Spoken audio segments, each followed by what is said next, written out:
I went from looking very skinny, only weighing 55 kilos, to now actually weighing 67 kilos, to now looking so fucking good, bro. Like, just look at these fucking biceps, bro. And even girls started to approach me now. Therefore, in this video, I will show you exactly how to go from that skinny frame to the aesthetic Greek fucking god. So you can start attracting the girls of your dreams, because your attraction will just grow exponentially. In order for you to be able to get the same results as me, there's 3 steps that you need to be going through. And those are the RPT strategy, which is the new meta. Step number 2, the secret muscles that makes you more attractive. And the last step in this video, how to bulk, which covers protein, calories goals, and even what amount of weight gain that you should gain per week. So let's get right into it. So step number 1, the RPT strategy, which I said is the new meta. So first of all, what is a meta? So a meta stands for the most effective tactic available. And the reason why the RPT strategy is the most effective strategy available is because it is focusing both on the strength and the hypertrophy benefits. Because I want you to understand something. When we go to the gym, how do we build muscle? We build muscle by getting stronger, right?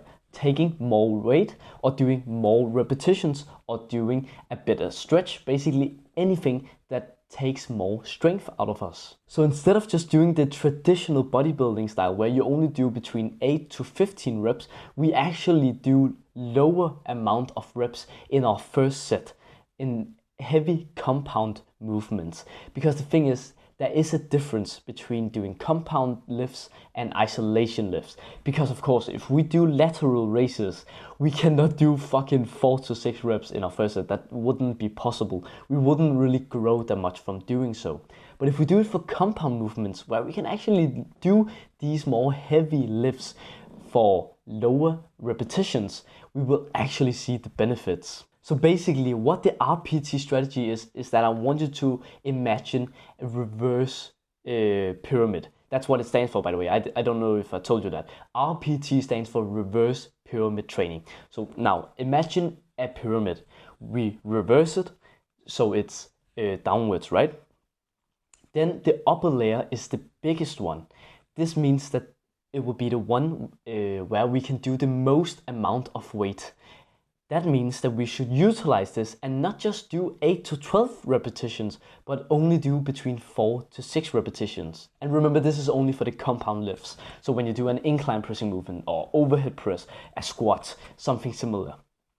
Then in the next set, we want to decrease the weight by 16%, because when we decrease the weight by 16%, we get the hypertrophy benefits. This means that in the second set, we will be able to do 6 to 8 reps. And in the third set, we will be able to do 8 to 10 reps. So can you already see how this is such a smarter way to train? And because we're doing all of this high intensity training, this means that we won't be able to do as many trainings per week. But you should see this as a positive thing, because something that I realized from doing my sport, it's actually the exact same thing. I want to tell you a story. In table tennis, I play table tennis, which is a racket sport. You should think that you should be able to train like 7 times a week. It's not that difficult, right? For your muscles, and it's not that fatiguing. But it actually is. Because as soon as I started to train like 5, 6 times a week, or when I had a 2-hour session and I trained again the next day, I just couldn't perform as well. So it's like I didn't even get anything out of that training that I had the day afterwards. That's why I figured out, what should I then do? And then I thought about, how about I just rest that day and do something else that will help me? I could do mental battling. So I could just sit down and I could meditate, and I could imagine that I was practicing. Can you see how this is so amazing? I could imagine doing the strokes, what my coach has been telling me what to do differently, and then just practice it in my mind. Then I rest, I stretch, so I'm ready for the next day. And then when I come, I'm in peak performance. And that's when I can try to do the things that I've imagined and visualized the day yesterday. It's the exact same thing with the gym. You don't want to overtrain. That's why that you should only be training between 2 to 3 times a week. If you think this is good advice, then I know for a fact that you will love my course. It will 10x your progress than just watching these videos. So if you're interested, then go down and click the top link in the description. All the details are there. So now let's get into the second step, which is the secret muscles that makes you more attractive. So the first thing that I want to talk to you about is what the 7 aesthetic muscles are. So the 7 secret muscles that will make you more attraction is the following. Maybe take a piece of paper so you can write this down, because this is the most important thing that I teach.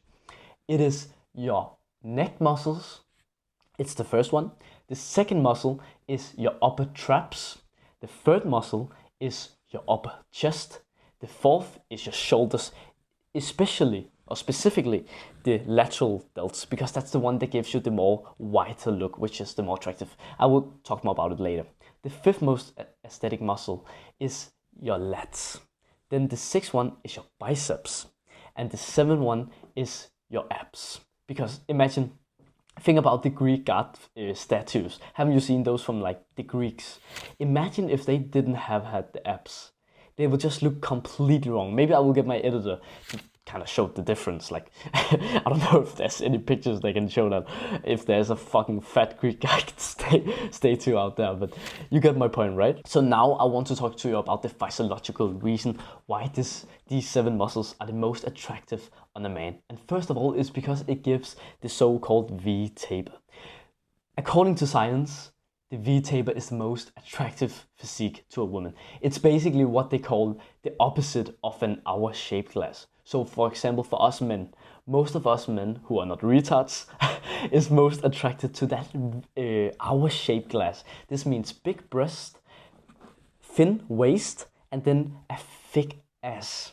That is the most attractive physique a woman can have in general. Of course, there's some people who fucking like fat or skinny women, but more in general, it's the hour-shaped glass. And it's the exact opposite for women. Women are attracted to guys who has a wider upper body and then a thin waist, because it makes them look more dominant, more masculine, and more powerful.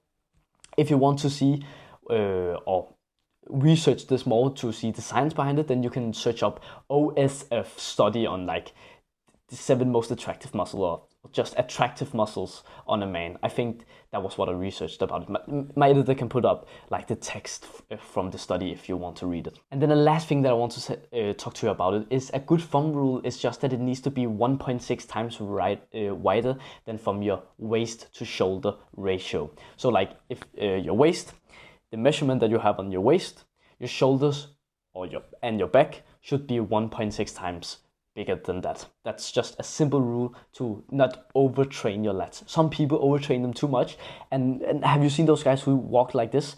Who I think they say that it looks like they carry breath.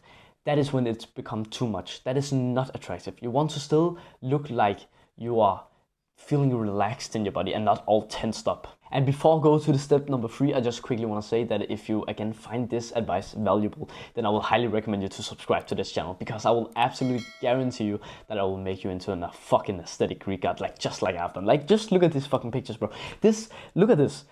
This could be you. This could literally be you in just 1 or 2 years if you just took my advice seriously. And then of course my course, it will be like a healthy year, then you will look like fucking this. Like, all the advice that I have, I've only learned them after like 2 years of training, and I have only been training for like 3.5 years. So I can give you so much if you just took it seriously. But anyway, step number 3, how to bulk.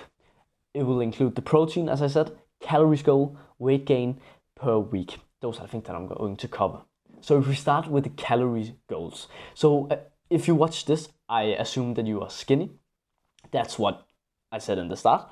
So if you're skinny, you should aim between 2,800 calories to 3,100 calories a day. What it depends on is your height. So if you're taller, then most likely you need more calories, because you burn more calories, because of course you're bigger, you have to carry more weight and all of this different shit. Like, you know, your metabolism is better, some shit like that. What I would recommend is just that you experiment. If you are very tall, then go on the higher end, and if you are smaller, then just go on the lower end. You will find out quickly. If you feel like it's too much, like you literally fucking almost have to throw up, then you know it's too much.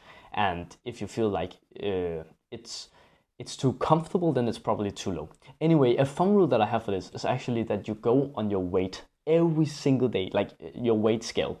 Then you just look at what the weight says exactly the same time every single day before you have shitted or pissed or anything like that, so the weight doesn't have too much of a difference. Then you will just look each day, is it going upwards or is it going downwards? If it's going upwards, very good. If it's going downwards, of course, some days it can go downwards, even though you have been doing a good job. But just in general, it's a good fun rule to see. Then you check it every single day. After a week, your goal should be to gain at least 0.5 kilos. If you haven't gained around that, then you are eating too little. That's just a good fun rule. And now you may ask, but how much protein and all this should I get? How many meals a day should I have?